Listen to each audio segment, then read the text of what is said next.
বর্ষবরণ তো অনেক দেখেছেন, আজকের এই বর্ষবরণটা দেখে যান।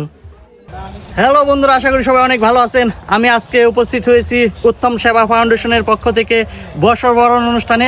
আর এই অনুষ্ঠানে দেখতে পাচ্ছেন বাঙালির চিরচেনা সেই প্রকৃতির মাঝে ধান ক্ষেত, আর ধান ক্ষেতের মাঝে এই আমাদের ধানের যে গৃহিণীরা ধান নিয়ে নবান্ন উৎসবে মেতে ওঠে কুলা নিয়ে। তারা সবাই এখানে কুলা নিয়ে উপস্থিত হয়েছে। নিজে দেখতে পাচ্ছেন এখানে বাংলার প্রকৃতির মাঝে বর্ষবরণ, এটি আমার কাছে এক অন্যরকম অনুভূতি। বাঙালি নারী মানে শাড়ি, সেই শাড়িতে সেজেছে আজ বাংলার নারী। আর এই বাংলার নারীরা সেজে এসেছে এই ধান খেতে বর্ষবরণ উৎসবে। আর এই উৎসবের এখান থেকে আমি সবাইকে জানাই বাঙালি নববর্ষের শুভেচ্ছা। বাংলা শুভ নববর্ষ 1433।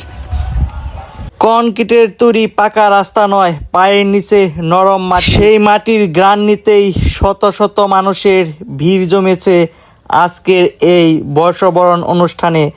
আর এই অনুষ্ঠানটি আয়োজন করেছেন উত্তম সেবা ফাউন্ডেশন, ধামরাই, ঢাকা। নির্দিষ্ট কোনো সীমা নেই, নির্দিষ্ট সীমারেখার বাইরে গণ্ডি পেরিয়ে সারা ধামরাই ঘুরে ফিরে এই অনুষ্ঠানটি আয়োজন করা হয়েছিল উত্তম সেবা ফাউন্ডেশনের উদ্যোগে। আমি ধন্যবাদ জানাই সুন্দর এই অনুষ্ঠানের যিনি উদ্যোগ নিয়েছেন সেই উদ্যোক্তাকে। সহিষ্ণু, সহনশীলতা, ধৈর্য এবং অক্লান্ত পরিশ্রমের মাধ্যমে এই অনুষ্ঠানটি যিনি সফলতা এনেছেন সেই শ্রদ্ধেয় শ্রী বাদল চন্দ্র সরকার দাদাকে।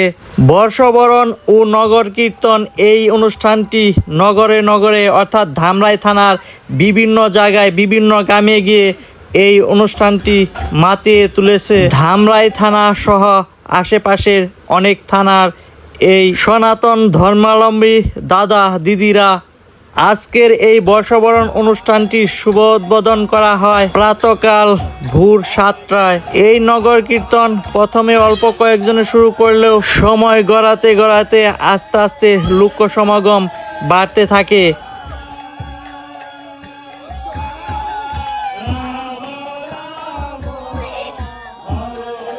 সময় যতই যাচ্ছে লোক সমাগম ততই বাড়ছে।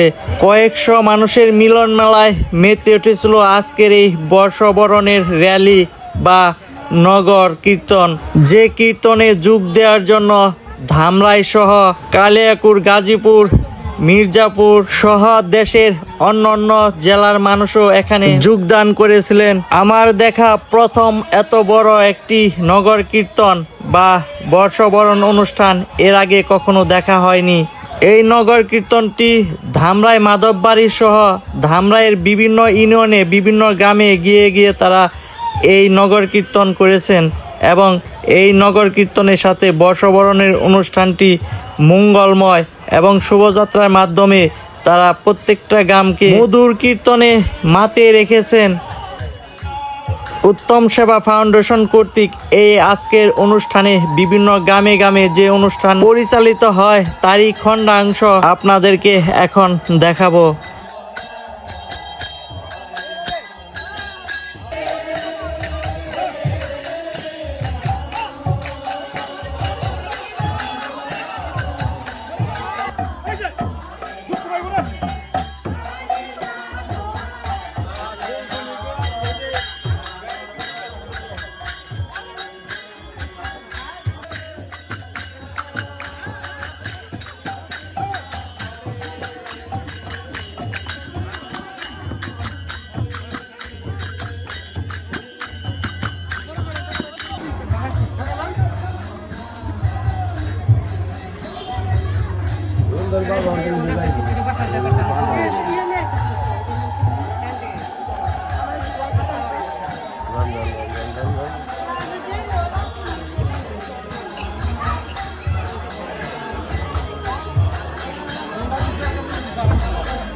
আমরা চিনি না, সে কোথায় থাকে, কোথায় তার নিবাস। প্রভু বলছেন, যাও নবদ্বীপের শেষের ভাগে।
সাউন্ড বাড়ায় না কেউ